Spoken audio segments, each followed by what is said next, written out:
Embora a seção 87 profetizasse sobre a Guerra Civil Americana que causaria morte e miséria, 2 dias depois, em 27 de dezembro de 1832, Joseph Smith recebeu uma revelação mais consoladora, em 27 de dezembro de 1832, que revelou a mensagem de paz do Senhor para nós. Ele ensinou a 9 sumos sacerdotes na sala de tradução na loja Whitney, em Kirtland, Ohio, que para receber revelação e a bênção do céu era necessário ter nossa mente voltada para Deus, exercer fé e nos tornar um só coração e uma só mente. Ele pediu a cada um deles que orasse separadamente para que o Senhor nos revelasse sua vontade a respeito da edificação de Sião, para o benefício dos santos e o dever dos élderes. Eles se curvaram diante do Senhor, então cada um se levantou para compartilhar seus sentimentos e determinação para guardar os mandamentos de Deus. O Senhor revelou 126 versículos da seção 88 naquela noite e na manhã seguinte. Os 35 versículos restantes foram dados numa semana depois, em 3 de janeiro, tornando esta a revelação mais longa de Doutrina e Convênios, com 141 versículos. Os líderes da igreja de Missouri expressaram sentimentos indelicados para com os de Ohio e Joseph enviou uma cópia da revelação com uma carta para W. W. Phelps. Envio-lhe a folha de oliveira que arrancamos da árvore do paraíso, a mensagem de paz do Senhor para nós.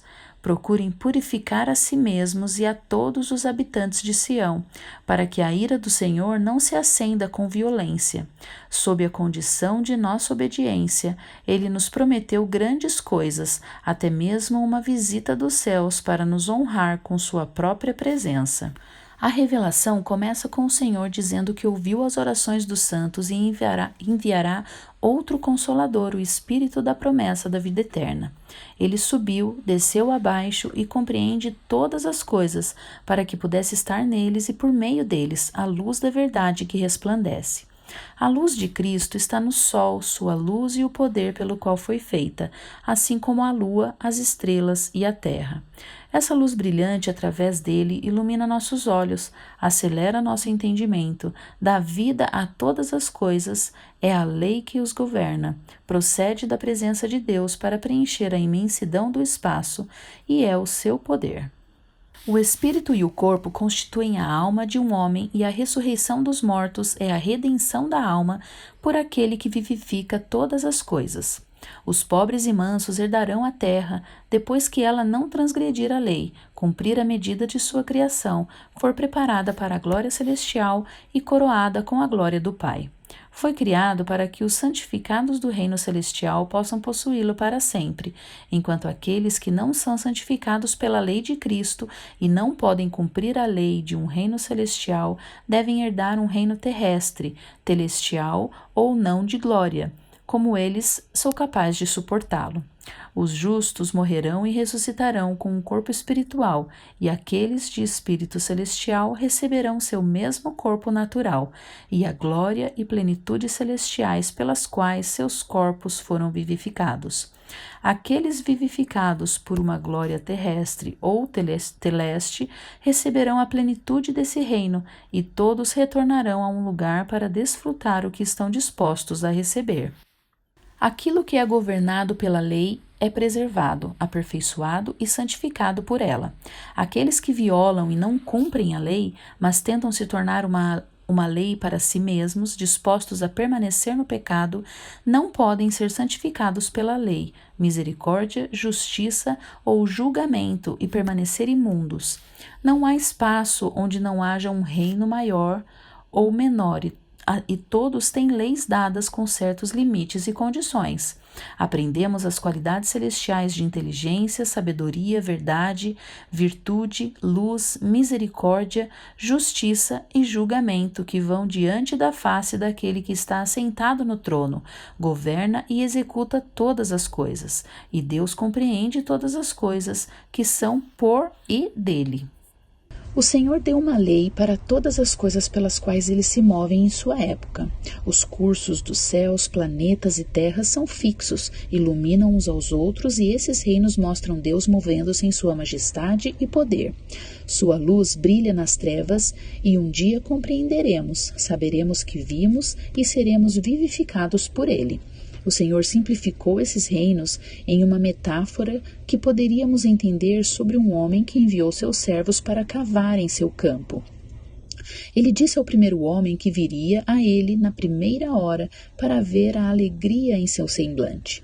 Em seguida, o segundo homem e assim por diante, até o 12º, quando cada homem em sua própria hora, tempo e estação recebeu a luz do semblante do Senhor, e ambos foram glorificados. O Senhor disse para ponderarmos essas palavras em nosso coração, clamar e se aproximar dele, e ele se achegará a nós. Aqueles que buscam diligentemente irão encontrá-lo, aqueles que pedem irão receber, e aqueles que batem terão a porta aberta para eles. Tudo o que pedimos ao Pai em seu nome será dado, se for conveniente para nós, mas o que não for, se tornará em nossa condenação. Se nossos olhos estiverem voltados para a glória do Senhor, todo o nosso corpo ficará cheio de luz e compreenderemos todas as coisas. Devemos nos santificar para que nossas mentes fiquem voltadas para Deus, e Ele desvende seu rosto para nós em seu próprio tempo, maneira e vontade. O Senhor nos disse para lembrarmos de sua grande e última promessa e para rejeitarmos nossos pensamentos ociosos e risos excessivos. O Senhor disse aos primeiros trabalhadores neste último reino, referindo-se aos sumos sacerdotes que oraram com Joseph por esta revelação para permanecer em Ohio e convocar uma conferência geral, que é um momento sagrado quando os santos se reúnem sob a direção do primeiro presidente para dedicar templos, instruir os líderes do sacerdócio e apoiar um novo presidente da igreja. Eles foram ordenados a se reunir, organizar, preparar, santificar, purificar seus corações e limpar suas mãos e pés perante o Senhor, e ele os purificará do sangue desta geração iníqua, para cumprir esta grande e última promessa. Eles devem continuar em oração e jejum, ensinar uns aos outros a doutrina do reino, e sua graça os acompanhará para que estejam instruídos mais perfeitamente na teoria, princípio, doutrina, a lei do Evangelho e em todas as coisas que dizem respeito ao reino de Deus, que é conveniente compreender.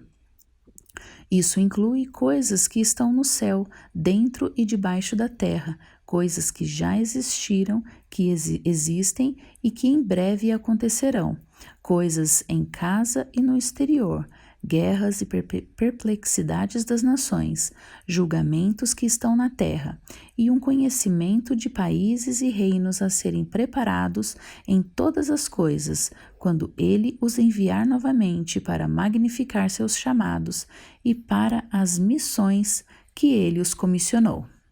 Fomos enviados para testemunhar, e cabe a todo homem que foi avisado advertir seu vizinho, ser deixado sem desculpa, e, portanto, seus pecados estão sobre suas próprias cabeças.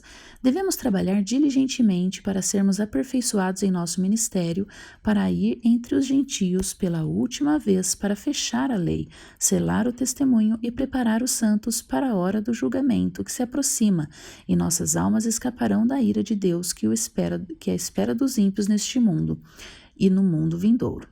O Senhor disse para permanecermos na liberdade de que somos libertados, não serem enredados no pecado e que nossas mãos sejam limpas até que ele venha.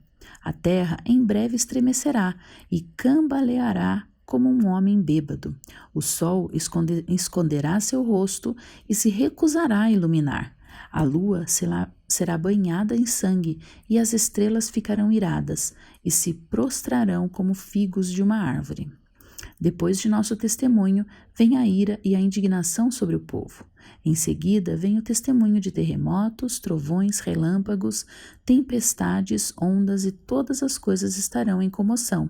O coração dos homens falhará e o medo virá sobre todas as pessoas.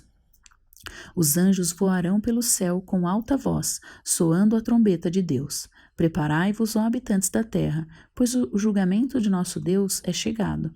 Eis que vem o noivo, saia para encontrá-lo.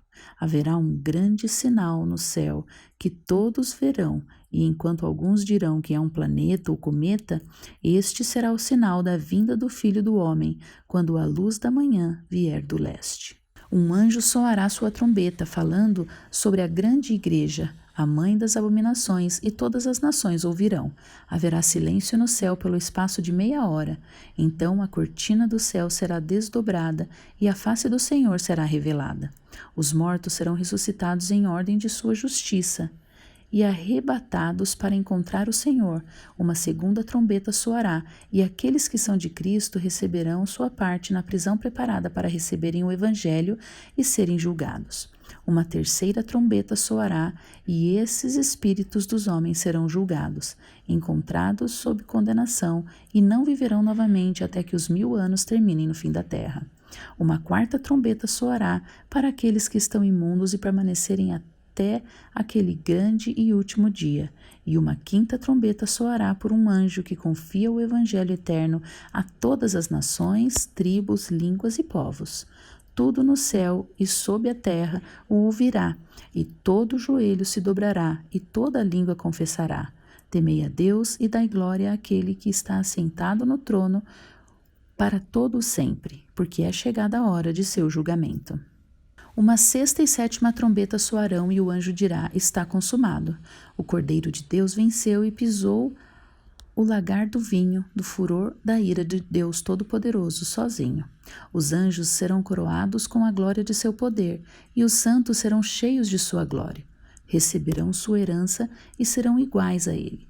O primeiro anjo soará sua trombeta novamente e revelará os atos secretos dos homens e a obra poderosa de Deus nos primeiros 1000 anos, e assim por diante a cada 1000 anos, até que o sétimo anjo apareça. Satanás será solto por um curto período de tempo para reunir seus exércitos, as hostes do inferno para lutar contra Miguel, o sétimo anjo, e o arcanjo que reunirá seus exércitos, as hostes do céu. Então vem a batalha do grande Deus contra aquele que busca o trono do Cordeiro. O diabo e seus exércitos serão lançados em seus próprios lugares e nunca mais terão poder sobre os santos. O Senhor disse a seus amigos que convocassem sua assembleia solene, procurassem diligentemente e ensinassem uns aos outros palavras de sabedoria, procurassem os melhores livros e aprendessem pelo estudo e pela fé.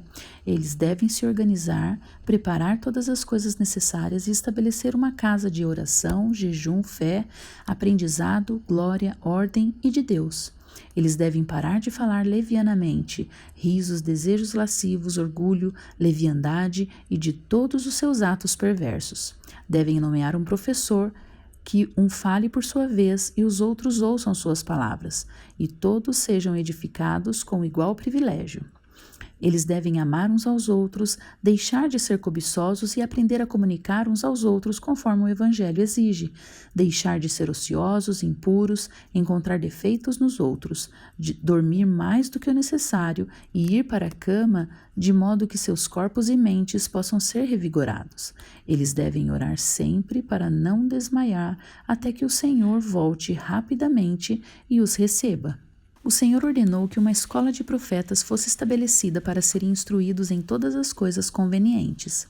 O presidente ou professor foi o primeiro na casa de Deus, então a congregação ouviu suas palavras com cuidado, distintamente e não em voz alta.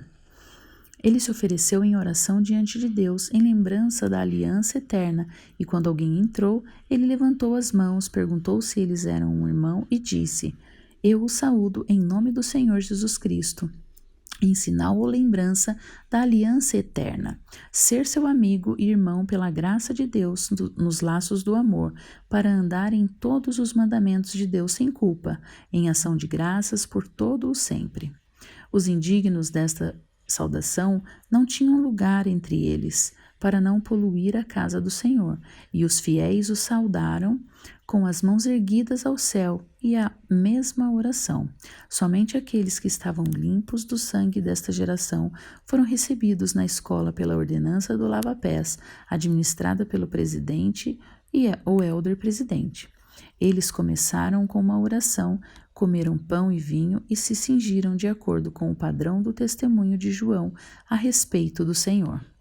Joseph ensinou os santos a se purificarem e se prepararem para uma investidura ou dom de uma manifestação do poder do Senhor, e eles começaram a construir o templo de Kirtland em 1833 e a dedicá-lo em 1836. Ele queria que eles vissem a importância dessa revelação e compreendessem e recebessem as muitas bênçãos que recebemos por servir no templo, estabelecer escolas para aprender pelo estudo e pela fé e santificar a vida para se apegar à grande e última promessa de entrar na presença do Senhor. E esta é a seção 88 de Doutrina e Convênios. Procure por objetos escondidos ao longo deste vídeo que fazem parte da história da igreja, ou algo que teria sido comum naquela época, e leia a descrição de cada objeto para aprender sobre a vida nos anos 1800. Você também pode procurar por essas outras imagens ocultas ao longo do vídeo. Você pode baixar uma página para colorir e quebra-cabeças de atividades para cada sessão no Etsy em PonderFun. Visite nossa página no Facebook ou ponderfun.com para encontrar mais coisas divertidas para fazer. E você pode ouvi-las como um podcast. Curta e compartilhe esses vídeos com quem você acha que possa gostar deles. E continuaremos fazendo novos. Obrigada novamente por assistir e encontre algum tempo esta semana para ponderar.